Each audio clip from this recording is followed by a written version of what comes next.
What is up, everybody? Welcome to the Next Guy Up podcast, the Offseason episode. We are live on this Friday.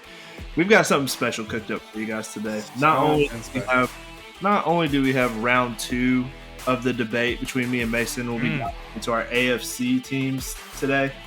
I fully expect it to be just as spicy, just as heated as last week. And if you missed that, go back and check it out because I was screaming about the Arizona Cardinals. So that's all. We've got a Dynasty mode update. We've also got some news in the NFL regarding some new rules we're going to break down for you. NCAA football, video game updates. And then last but definitely not least, Zach is going to be debuting a segment that me and Mason have no details about. We're very excited for it. Can't wait for that. But without further ado, how we doing, boys, on this lovely night? If you listen to our Messing Around Monday segments, we definitely mess around. This has the vibe for some Messing Around Fridays. So also, if you had the over-under a half of me having technical difficulties, it cached for you because my computer already crashed. But that's how we do here. We just push along. It's over 9 o'clock in Zach's time, but that's how dedicated we are to the fans. I'll probably be up till midnight editing this thing, but that's just how we roll here. But how are you doing, Zach? Are you ready for this? Are you ready for your new segment? I've been cooking it up all week. I've been pretty excited to talk about it. I think it's going to be a fun one. I think people are going to enjoy getting to follow along this journey I'm going on. So we'll talk about that when we get there. But it's going to be a good one. I think it's going to be a fun little segment to follow along kind of throughout the next couple of months. Way to tease that segment, Zach. Yeah. That's how you get them to listen to the rest of the episode right there. Stick around. That's right. But first, before me and Tinsley yell at each other about random NFL in the month of May, Zach has some updates on our Dynasty mode that we've been doing here. This has been a fun little game experiment that we've been doing. So, Zach, go ahead and break it down for us and give us some updates. Yeah, so if you missed this, just a quick little update. We each drafted one team from the Big Four sports plus a golfer. We're tracking how they perform in their various seasons over the course of the year. So far, Mason has been crushing it with some of his MVP situations. We all had a hockey team in the playoffs, and we all had a NBA team in the playoffs. So playoff appearances are worth 1 point. A finals or championship game appearance are worth 3 points. Winning the championship is worth 5 points. And if you have the MVP, it's worth 3 points. So Mason was in the lead. He still could get an NHL MVP out of the deal, right? That hasn't been decided yet. No, I don't know when they announce it. Okay. Yeah, he has a very good chance of getting those 3 points. But right now, Mason's sitting at 5. Tins is at 2. And as of this week, we have an update. The Boston Celtics are in your NBA Finals. And so I have another 3 points added on to my tally. So I'm up to 5 points as well. I also have the only NHL team left in the playoffs, the Florida Panthers. And so if they win their series against the Rangers, I will be getting another 3 points added on to my tally to bring me up to 8. So Tins is falling behind a little bit. Looking at the two teams left on his schedule before for the year, he has the Jacksonville Jaguars and the Baltimore Orioles. Squad up, baby. Hey, Orioles are on fire. Gunnar Henderson could win an MVP on the AL side. Yeah, they play on the AL. He's hit 17 home runs. So very good. Anything's possible. Anything's possible. I didn't have Zach as the NHL expert over here with him having the only team left. We're cooking a little bit. To Zach over here. I did go the most chalk with my teams. I kind of picked. There was a couple of seasons in progress whenever we picked these, and so I did kind of go with the teams with the best chance of making a run at it, and so it's paid off for me so far with the Celtics being in the finals and Panthers being locked 2-2 in a series right now with the Rangers for a chance to play in the Stanley Cup. So It's looking pretty good there. It's getting tight. But yeah, it's been a fun little journey to get to follow things along so far. So Celtics, if Tinsley, the Celtics win the finals, I get 5 points out of that. So that's pretty good. that would be a game changer. Yeah. I think they're the favorites right now as we speak. Oh, so. they're like a Big minus favorites. 200 favorite. Yeah. Kind of scary a little bit. Yeah. Tinsley, got a quick question for you, though. If we get to re-pick a team, are you going to switch out the Jacksonville Jaguars for the Arizona Cardinals as your NFL Nope. franchise? Nope. I would. I definitely would not have taken the Lakers. That was a mistake. Well, I was going to say, he was like, yeah, everybody got a point for making the playoffs. And I was about to say, well, that's pretty easy to do since we just started this game like a month ago. But Tinsley's team almost did not make the playoffs. So, oops. Oops. What are you talking Playing about? games count. They're like a 7 seed. 7 seed out here. Did you guys see the there's another big parlay that's floating around. Did you see it with the Oilers Stanley Cup?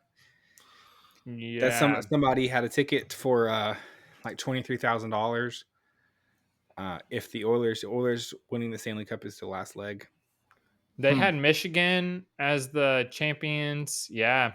They had Michigan. Had the Rangers, MLB. Mm-hmm. They had I'm pretty sure UConn and Chiefs. Yeah, maybe the Chiefs. And it only paid. Well, I guess how much did he bet? It was like $10, I think, or something. Yeah. He cash out $23,000. So he had like a $3,000 cash out. But I think that was before the Oilers won last night. So we're going to be one of those one day. I know. It's one of those. That's tricky. Do you ride it out at least till the end of the series and then cash out at the very beginning of the Stanley Cup, or at this point? That's tricky. So I think whoever ends up out of the West is going to be the underdog to the East team as far as hockey goes. So yeah, there's not really like a true hedge, like where he could just bet on either the Panthers or Rangers every game if he didn't cash out.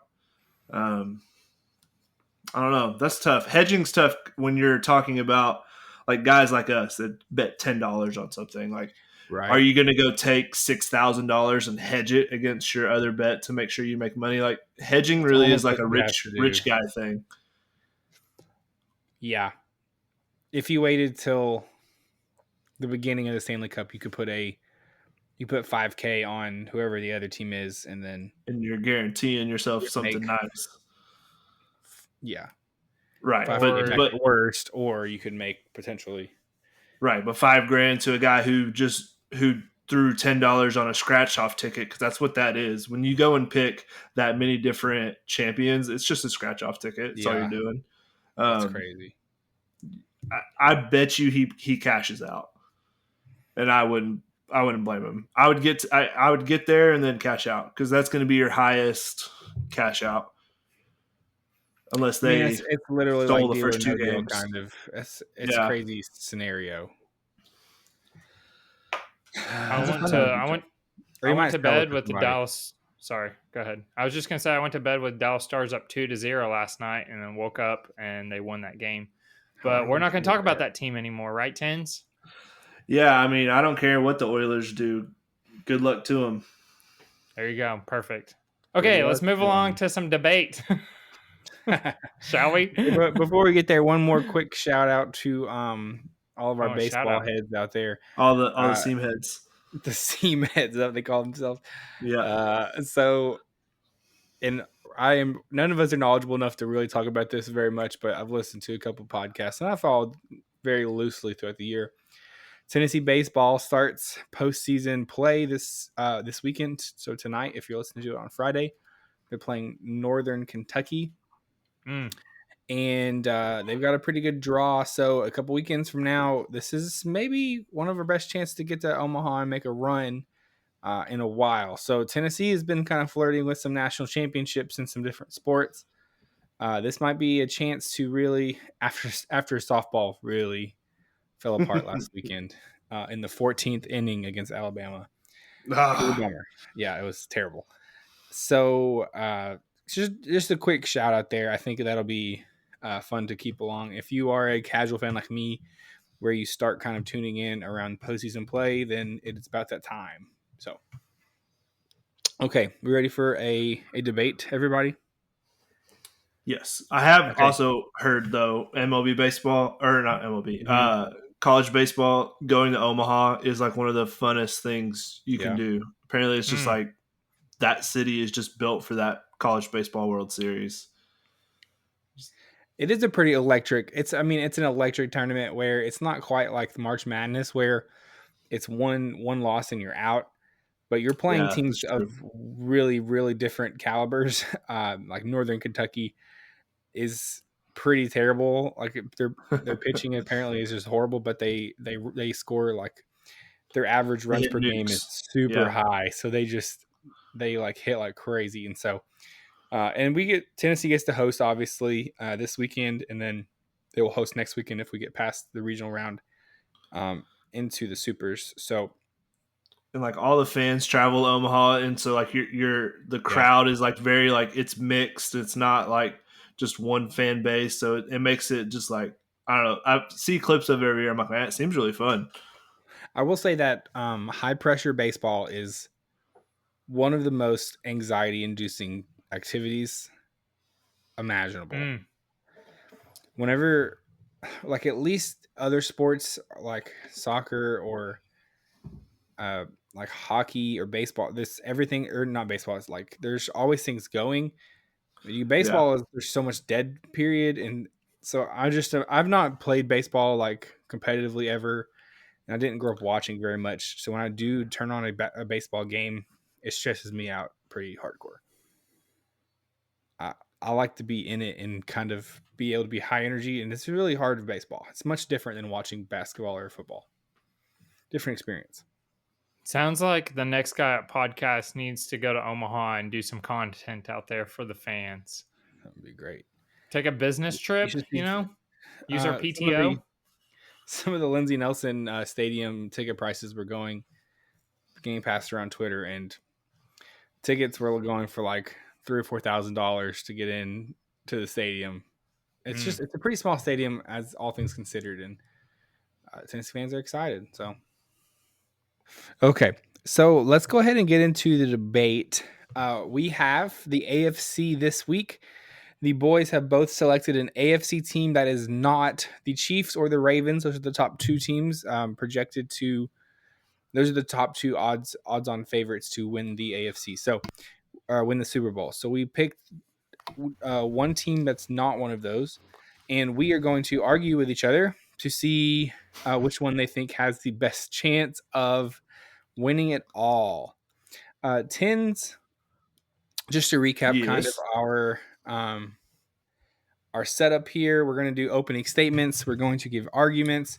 We will do rebuttals against each other, or you can also talk trash about the other person's team, and then we'll do a closing argument and wrap it up. So let's keep these opening arguments succinct this time. Talking to you, Tins, yeah. and so we're gonna get cooking there.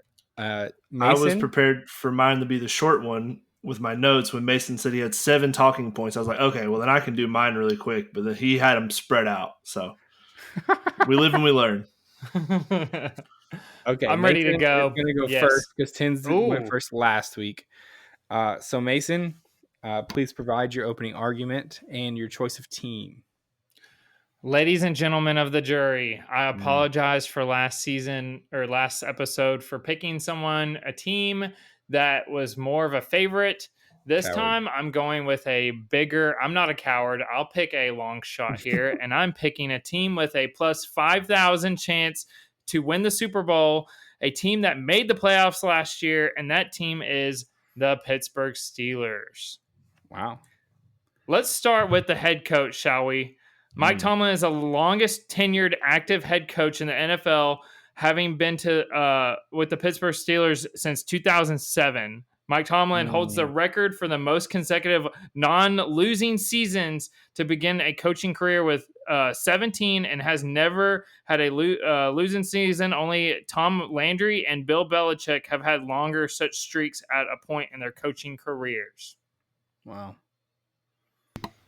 Wow. That is my end statement. No, thank you, Tins. Thank you. What is its average number of wins in the season? We've been hovering around that 8-8, 9-8 record Okay, here last sorry, few I'm not years. doing rebuttals here. Tins. Wait, sorry, yeah, yeah. You Colin- can't alley-oop a rebuttal for me. Call him Jeff Fisher. All right. Tins, opening statement. All right, ladies and gentlemen, let me ask you a question. When you think of the AFC, who do you think of? When you think of Patrick Mahomes and the Chiefs, obviously, right? Got it. There's only been one other team who's made a Super Bowl in the last 5 years out of the AFC, and that's Joe Burrow and the Cincinnati Bengals, sitting at plus 1,300 with a fourth-place schedule this year. All right, that's all I got to say. Wow. Opening statement as can be. Love it. No. I'd like to apologize to the jury for trying to poke holes in Mason's argument already. Thank you I thought for it the was wild apology. that Mike Tomlin was his first argument point, though. That was You didn't see that coming, did you? I did not. That was almost as wild as Tinsley's last week. First point being, remember that time when the quarterback had a horrific injury and was out for the whole season? The worst. That's why injury they're is horrible. That was he was playing at an MVP level and then tore his ACL. His team was 6-0 that year, Okay. and now he's back. All right. But we've moved on from the Redbirds. Okay. Mason. All right. This is Secondly, your argument. Yeah. Okay. Let's go to the defensive side of the ball. Last season, the Steelers allowed the fifth least amount of opposing points per game with 19.1. Can't forget that the Steelers still have TJ Watt, which is tied for the favorite to win Defensive Player of the Year with Micah Parsons. Speaking of TJ Watt, he has the most sacks in the league in the last 3 seasons with 47 sacks. Speaking of the Steelers defense, I can't forget to add the fact that they added linebacker Patrick Queen from the Ravens, 133 total sacks last season. What? He had 133 total sacks last season? That's no way. That's stat. Go get a stat check. Tackles. Say tackles. Dang it, tackles. Fact Dang check. it. Okay. Tackles. Thank you. All right. Tins, I accept it. Thank you. I'm just making sure we have the right stats. No, it's 33 tackles. sacks. Sacks. He's averaging almost Tackles. 10 per game. All right. Okay, Mason, continue. Sorry. Oh, that was it. Oh, Was okay. it? Okay. Wow, that was short and sweet, huh? I feel like we're Gotta reversing pace the role myself. this week. Okay, he's pacing himself. Okay, Tins. All right. Cincinnati Bengals have added Orlando Brown Jr. to anchor their offensive line. They have invested draft picks into that. That's mainly their biggest weakness was how can they protect Joe Burrow. The team has all the feelings of let's make one more run before we have to pay everybody. Jamar Chase, T. Higgins. They went and added Mike Gesicki, which is you might think, oh, that guy's kind of washed up. Well, he's a good receiving threat as a tight end, something Joe Burrow's not had in the league so far in the NFL. They got younger at running back, adding Zach Moss, and they're going to be deploying Chris Brown, who's a great receiving back. Their defense is always top 10. They went and added DJ Reader, who's a playmaker at defensive tackle. And you have Joe Burrow with a fourth-place schedule. Here's some of the teams that they're going to get to play this year. The Patriots, the Commanders, the Panthers, the Giants, the Raiders, the Chargers, obviously they play the Steelers, Titans, Broncos. Those are all last-place teams in their divisions last year that are probably all still in rebuild mode, going against a team that has an MVP caliber quarterback and a team who was in the Super Bowl just a couple of seasons ago. I like to state. Well, never mind. Well, you can state. No. Go ahead. Tinsley started before we recorded. I have no stats, all opinions, and popping off with the stats. So here you go. These are not a lot of stats, though. I don't have any deep diving stats. Deep diving. Okay. Good points. Okay. Mason, this is your rebuttal time. You can poke holes in Tins' argument, or you can poke holes in Tins' team. I'm just gonna keep going on my my stats here. You're gonna give up your rebuttal time just to talk more about the Steelers? Why didn't you give the stats in the last round when you were supposed to? Interesting theory. Interesting interesting technique in this debate. Now let's move to the offensive side of the ball. Listen, let me cook, okay? The Steelers did add Broncos country. Let's ride. Russell Wilson. What are we doing, Mason? Second year in Denver was a lot better than the first year, having topped his season touchdown total and improving completion rate by 6%. Justin Fields had a passer rating of 86.3 with 256 yards, 16 touchdowns, 9 interceptions, and 13 games as a starter.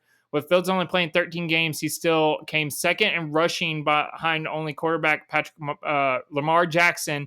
And last 2 seasons, Justin Fields was ranked third most with rushing touchdowns, only behind Jalen Hurts and Josh Allen. Najee Harris and Jalen Warren ranked third most in regards to running back duos with the most combined rushing yards. I should have saved this for the last one. I apologize. I was pacing myself a little bit more. Do I have a little bit more time or am I done? You have time. Get all your arguments out about your team. Okay. Now to the draft side. The Steelers used their first 2 picks of the draft on offensive linemen, which they really needed. Offensive tackle Troy Fiontu, I can never say his name, and center Zach Fraser. Thank you. And even wide receiver Roman Wilson, which Tinsley and I both like in dynasty drafts, by the way. Third rounder is a talented at blocking as he is catching passes. That's all I got. All right. Listen, I could use this time to talk more about the Bengals, but if you're not aware about the Bengals yet, I don't know where you've been. I got Joe Burrow, I got Jamar Chase, I got T. Higgins. I'm going to spend some time slandering the Pittsburgh Steelers. Now, I like this Steelers pick. Plus 5,000. That's pretty good value. I'm not going to hate on this pick too much, but here's the things I'm going to say that give them absolutely negative 1,000 chance of actually winning the Super Bowl. You have Russell Wilson starting at quarterback. As much as I like Mike Tomlin and think he's a good coach, he's going to be stubborn enough just to start Russell Wilson until they're out of playoff contention, and then they'll start Justin Fields. Now, if they start Justin Fields from the jump, this team could be very dangerous. Now, you talked about the draft. We got 2 offensive linemen that are going to start as rookies in the NFL. We really think that's like the best idea. One of them being a center, who's the guy who's calling the blitzes, moving protections, doing all this stuff for a quarterback who's going to be first year in the system. That's a lot of learning curve of 2 guys brand new to the system being in control of the whole offense. And I think we saw enough from Russell Wilson last year that he just ain't got it anymore. I think the Steelers defense is great. It's always going to be great, but TJ Watt is injury prone. Yeah, he racks up a lot of sacks, but he's going to miss games. And the games that he misses, they always seem to lose. They don't play well without TJ Watt. They kind of bank on TJ Watt every game. Hey, go get us a pick, go get a sack fumble, return it for a touchdown. That's like part of their offense is TJ Watt. So if he gets injured, they're kind of up a creek. They also play in one of the hardest divisions, and they have the 4th hardest ranked schedule this year going into the season. So with that many question marks, I think this is a team that when we get around to Thanksgiving time is going to be around 3-8, and Mason's going to say, I wasted a free bet on a plus 5,000 Steelers team. But I won't say that. Okay. Dang. Okay, my turn. I'm going to give you some time to now refute Tane's arguments. You didn't get it earlier. I'm going to give you some grace. Okay. I'm going to give you some time for rebuttal. Thank you. So, with that much confidence in the Bengals, you would really think that Joe Burrow is like the most stable quarterback, probably never had any injuries ever, or at least maybe like one injury, no big deal. But Homeboy has had tons of injuries. 2? He said 2 season-ending injuries, an ACL and a broken wrist. Okay, I'm not just talking, Nathan. But that's season-ending injuries. Can't talk. That's still a lot. Russell Wilson's had concussions, AC joint sprains. I'm not worried about Russell Wilson. Sprains. Justin Fields missed multiple games last year with injury as well. 2020 chest rib fracture. 2020 ACL tear, MCL tear. 2021 hand finger dislocation. 2022 knee strain grade 1. 2022 did they go to the Super MCL Bowl? strain. 2023 left calf strain. Also, I'm supposed to not get interruptions. 2023 torn wrist ligament. So many injuries. My final statement is the Pittsburgh Steelers had a 10-7 record and a .588 winning percentage in the AFC North division. So if you want to come at me about the Bengals' success in the AFC North over the Pittsburgh Steelers, go for it, buddy boy. They finished in third place in the division. The Steelers had never finished last place AFC North, which was created in 2002. Are we fighting for last place or are we fighting for Super Bowl? Yeah, what are we fighting for here? Well, I'm just saying they still even last place. Okay, you're over here roasting me on 8-8 earlier, Zach, and you're the mediator. They had 9-7. They still got to the playoffs. Where were the Bengals at? Were they in the playoffs last season? No, because they had a backup quarterback for almost half the year. Well, guess what? I got 2 backup quarterbacks. So if one goes down, I got another one. Who do you guys got? Browning? What if both of your quarterbacks First of all, one of the Steelers' wins against the Bengals last year was, in fact, against Jake Browning. They lost to a Patriots team that was trying to lose football games. Actually, both games they played against the Steelers-Bengals last year, Joe Burrow didn't play in either one. He was out for both games. That's my point of everything. He's been out. We invested in the offensive line. We went and stole the Chiefs' left tackle. We drafted a right tackle. The Steelers will have a better season again than the Bengals because the Bengals won't have their starting quarterback out there. The Bengals are returning all of their starting wide receivers too, right, Tins? Their contract disputes. Oh, no. Their 30-year-old slot receiver, Tyler Boyd, is gone. You are right. What about T. Higgins? T. Higgins is playing. He just is on the franchise tag. He's holding out right now. Okay. For some reason, I thought he got traded. I think he'll get signed. I will say that much. So, sorry, I poked some holes in Mason's argument. I feel like thank you, Zach. The Bengals. I think this one's pretty heated. We promised the fans it would be heated, and that's what they got. He's still researching over here. Look at him. I'm just wondering what your point is. The Steelers had a better year last year. If you look at the end of the year for the Steelers, they limped into the playoffs into an AFC that had the Jaguars choke away an 8-3 record and choke away their chances of a playoffs. You had the Bengals, who were still in playoff contention with Jake Browning for the last 7 games of the year. You keep bringing up Jake Browning. That's the point I'm making. Is they're not going to win if he's out there. And you got down saying they only had 2. He only had 2 injuries. And no, he had 2 season-ending injuries. That's what we were talking about. I know, but he's still been missing so much time. How are they going to win if their quarterback's not even on the field? One of those injuries you listed, he went to the Super Bowl that year with a dislocated finger.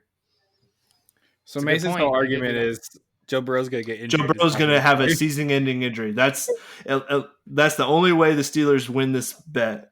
No, that is not true at all. That's what you're making it sound like. They got to the playoffs last year, and you're over here Mason, like, oh, how dare they? Yes, go ahead. Real question.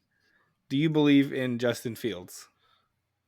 Yeah. Did you not hear my stats earlier about? But you actually think he's going to be a good NFL quarterback? I do. I think so, but I don't think he's going to start for them until it's too late. Wow, I didn't know Tinsley changed his name to Mason.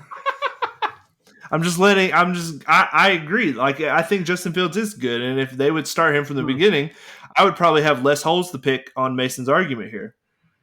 Because more than likely, if they start out Russell Wilson, the only reason they're benching him is because they lose games. And then you're talking about us being like 1-4, and then they switch to Justin Fields, and they're already behind the 8 ball. But I really hope that they start with Justin Fields because he's explosive. I talked about second most rushing touchdowns in the last 3 seasons. His rushing he actually was a really good passer last season. The Bears got rid of him because they literally lucked into this perfect spot of having the Panthers pick. I hated on it, did I not, Tins? Like a couple months ago, I was hating on this, it makes sense for them to have a quarterback under a rookie contract with how much hype Caleb Williams is getting. I just think Justin Fields got unlucky. He was finally catching a stride. So yes, I believe in him. Okay. Explosive quarterback. I think it's fun whenever a quarterback goes from a really bad situation and gets into a better situation, and all of a sudden it's we saw it happen with Kirk Cousins when he moved to the Vikings, and all of a sudden it was like, oh, he's pretty good at football. Turns out. Can kind of with Tannehill, I agree. I felt a little bit too when Tannehill joined the Titans. It was kind when of he left the Dolphins. Yeah, pretty good. So, but I think the same thing is going to happen with Justin Fields, where there's already a guy who's going to start because Mariota was the starter, and he played his way out of being the starter in Nashville. Right. And then Tannehill came in and did well. And I think there's a good chance that same thing happens. And there's a connection there. Arthur Smith as well, who's I think is a good offensive coordinator. I don't think he is made out to be a head coach. There's just some guys that can do one thing. So if we're talking long term for the Steelers, I'm with you. I think 2025 season could be really good for the Steelers. But I think this year they're going to play themselves into a hole, and then they're going to say, okay, last 5 games, let's let Justin Fields take over, because I don't even think the Steelers are a team that can make the playoffs, because here's their last 8 games. The Ravens, the Browns, the Bengals, the Browns, the Eagles, the Ravens, the Chiefs, the Bengals. That's a gauntlet of an 8-game stretch. It's bad. No, I knew he was going to bring that one up. I think that I don't think they'll bring Justin Fields in the last 5 or 6 games. I think so the contract ends up, they need to figure out what they have with him before they want to give him money, before they want to re-sign him. So they're going to have to figure it out. So I literally think that they might start with Russell Wilson for the first 3 games and then change over. Or they might literally just go with Justin Fields and they have a steady backup that if Justin Fields did get hurt, which he runs a ton, then they have somebody that maybe they could limp into the playoffs if Justin Fields gets hurt, because he does run a ton. I'm with you there. I think if Justin Fields wins the job in training camp, then it is worth it to take a little bit of a flyer on the Steelers right now before that happens, because plus 5,000. Because the odds will shift, because Justin Fields gives them a better chance of winning. I just think Russell's just not that guy anymore. There you go. Good work. I like that. Great work. I think that both of us kind of articulated our arguments by the end of it there. I don't think we need a closing arguments, but we'll let the people decide on that one.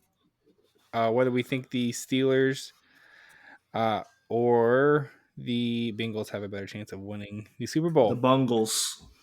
I used my rebuttal time to do the defense because I was afraid Zach cut Tinsley off last week. And I was afraid that I was going to get cut off because the 2 of those segments together takes up so much time. So I was trying to be strategic on not getting cut off. And then there goes my rebuttal time, which I do like that this argument comes down to, is Joe Burrow going to have a season-ending injury or not? Mason's the biggest leg of his argument is Joe Burrow will get injured badly. I literally had 18 other stats about offense, defense, additions on the offseason and the draft, and that's all you guys want to talk about. Is that I spent hours on that this morning before I went to work. Okay, I'm sorry. You're right, Mason. Sorry. Right. All your other stats were great. That was the argument. But I feel like we sat on the quarterback battle for a long time. And then it was You're not wrong. We don't know about the situation in the Steelers, and then Mason was like, "Oh yeah, well Joe Burrow gets hurt a lot." That was kind of he tore his ACL one time and he broke his wrist. So that's just what I was sitting on. Okay, I'm not hoping for any injury ever. I was just stating facts. You hear that, Bengals fans? Mason is wishing injury on Joe Burrow. You know what? You've talked about how much you hate Italians, so I don't want to hear it. No. Well, I'm not afraid. Yeah, well, those are true facts. Oh no. Okay. Let's move along. So, okay, feel good about that. Feel great about it. Okay, well, we'll let the people decide. Let us know who you think won. I think this is gonna be a tighter race. I'm not sure who won this one. It's closer, I think. I'll take it. Okay, Mason takes the win, guys. I'll take the win. Don't you worry. All right, are we ready for Zach's segment? Oh, is it time? It's time. All right. All right. This is a little different kind of segment we are debuting today. It's a little bit of a journey. So some backstory. Obviously, my wife has been pregnant for the past 10 months ish, and sympathy weight was real. Gained a decent bit of weight while my wife was also growing a baby.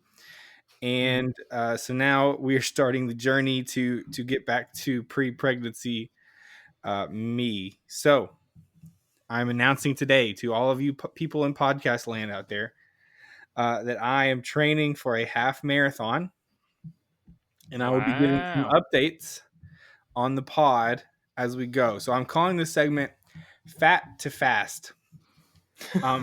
So so I'll give you some updates as I work through this. I will say that I was in maybe the best shape of my life about 10 months ago. Literally, we went on a cruise, and so I was in pretty good shape. I was running a lot, and since then it has not been going as well. So I've lost. So I've started the journey this week. I'm doing it. I'm doing some training with my brother Sam. Shout out. We're kind of working out together, doing a little plan. So far, I've done 2-mile runs this week. They were pretty terrible, and I almost died a couple of times. I feel like I'm wearing like a weight vest on when I'm running now, which kind of sucks. Also, just some other backstory. I live in like the hilliest neighborhood of all time. Yep. So running in my neighborhood is truly a disaster. But I'm treating it as an extra obstacle. Some resistance training, doing some hills. When I get on flat ground, I'll be flying. So that's where I'm at a little bit. We're training for, I think we're going to do the haunted half marathon in Cookeville. So around Halloween time. So I've got a good bit of time. I've got about 4-ish months, I think. Maybe 4.5 months at this point to get in some good shape, to lose some weight, and to run my first half marathon. So this is just this has been a goal that I've had for a long time, and I've never run it. I've never actually done it before. I've run a couple of 5Ks, and I like running.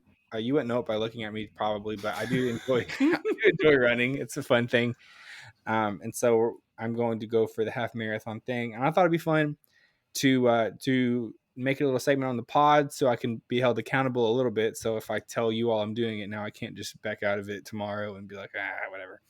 That was because then I have a segment to update, Hold yourself accountable. Hold myself accountable. I'm gonna try to do some TikToks and some content there, and I think it's gonna be fun. So, welcome to the journey, everybody. We're in day 1. We are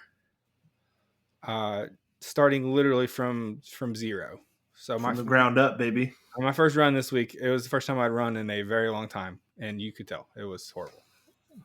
We should keep up with your total miles from the first day that you started all the way till the end, because I think that would be fun.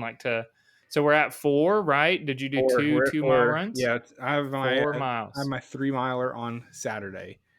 Okay, so it's like 2 runs a week. It's 3 runs total a week. Is kind of I might change it as we go, just depending on how it goes. But I'm trying to run in the mornings and do. It's like 2 smaller runs and then 1 long run on Saturdays. Is kind of how the schedule works right now. So we got our first 3-miler on Saturday. How much chicken Alfredo do you eat before the run? So much before it's my carbo load, I'm in fact trying to avoid carbs at this point. But it'll be interesting once you get into longer runs. You start burning a lot more calories during your runs and needing more. So I'm excited. I've never run that far in my life, so excited for the journey. Mason is a big runner. I was recounting a story. Yeah. Mason used to run a lot. He famously I was gonna say here recently, not so much. 20 minutes in like 6 seconds or something. Remember that? Yep. Your greatest triumph and your greatest failure. Failure at the same time, yeah. I was really trying to get under that 20-minute and came up short. Just by a few seconds. Zach was like, I was thinking about running to you and telling you that you needed to run faster, but I decided not to. Well, As I he's figured you're running as fast as you already could. Yeah, so Mason did train really hard for that. This was a good bit ago. But you trained yeah, pretty and hard for that. the squad showed up and everything. That was Yeah, we were hyped. good times. It was a very good run, and you're tall and you got some long legs and you move very quickly.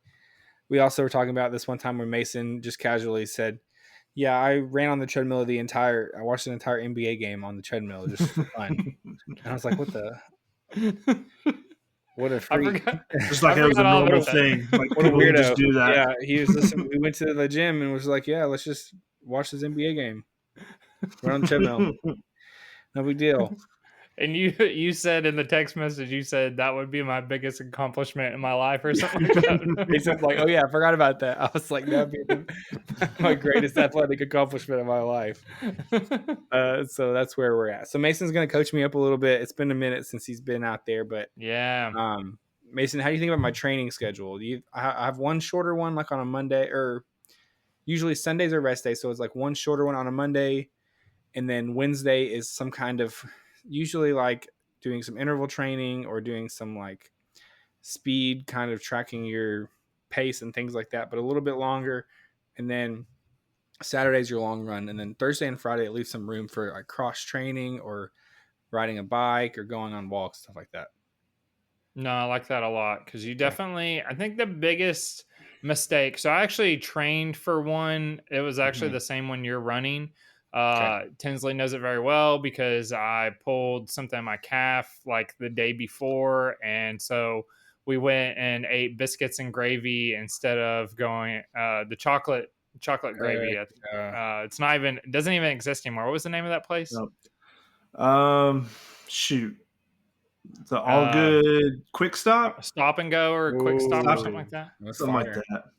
Yeah, chocolate gravy and biscuits instead of going to the run because I like pulled a calf muscle. But the biggest thing that you want to avoid of all time is just literally like gassing yourself too quickly on like you're like, oh, I'm going to train for this, and all of a sudden you do like 12 mile like or you do 9 miles or you do something like that, and then that's where you cause injury. So it seems like you got some good breaks in there, some cross training.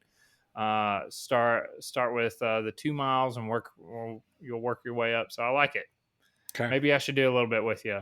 I'd be up for that. Right. I'm pretty sore right now because of running already. I feel it's pretty sad, but I'm already pretty sore. So I'm thankful for some rest days. I don't want to try and get back in. Part of me is like, I know I can do more than this because I have like pretty recently, but I'm not going to push it. But I will say my heart rate was like up at 175 within the first like 5 minutes of running. So I was like, oh, this is horrible. My run starts like on a big hill, and I was yep. I was dying, and I was like, this is the worst. So we won't give a huge update every week, but we will maybe just check in and see how things are going. I'm at 4 miles so far. I'm excited for the journey. I'm excited to get to share it with everybody out there in podcast land. So podcast land. I had one quick idea. Okay. I have one quick idea for the TikTok. You should do an ice bath for one of your TikToks because that's like the big thing.